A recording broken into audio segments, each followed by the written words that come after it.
کی گلیوں میں، مدینہ کی گلیوں میں، شام کی گلیوں میں، جہاں کہیں بھی جن جن لوگوں نے یہ سنا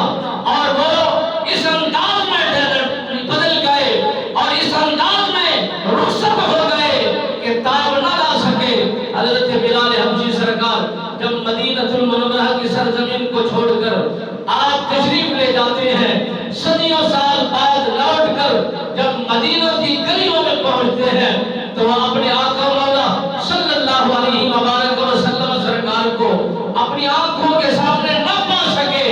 تو بے ساختہ ہو گئے، بے قرار ہو گئے اور پھر تاب نہ لا سکے،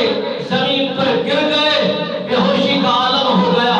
جب ہوش آیا تو یہی بات پکارتے ہیں، میں اپنے آقا مولا صلی اللہ علیہ وآلہ وسلم سرکار کے بغیر ایک لمحہ اس شہر میں رہ نہیں سکتا، جی نہیں سکتا، میرا جینا ان کے بغیر نہیں ہے اور میں جیوں گا تو ان کو دیکھوں گا۔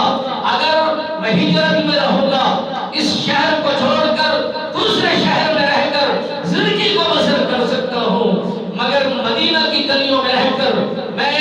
ایسے سانس نہیں لے سکتا جب تک میں اپنے آقا مولا صلی اللہ علیہ وآلہ وسلم سرکار کے وضحا کے چہرے کو نہ دیکھوں، علم نشرح کے سینے کو نہ دیکھوں، واللیل کی زلفوں کو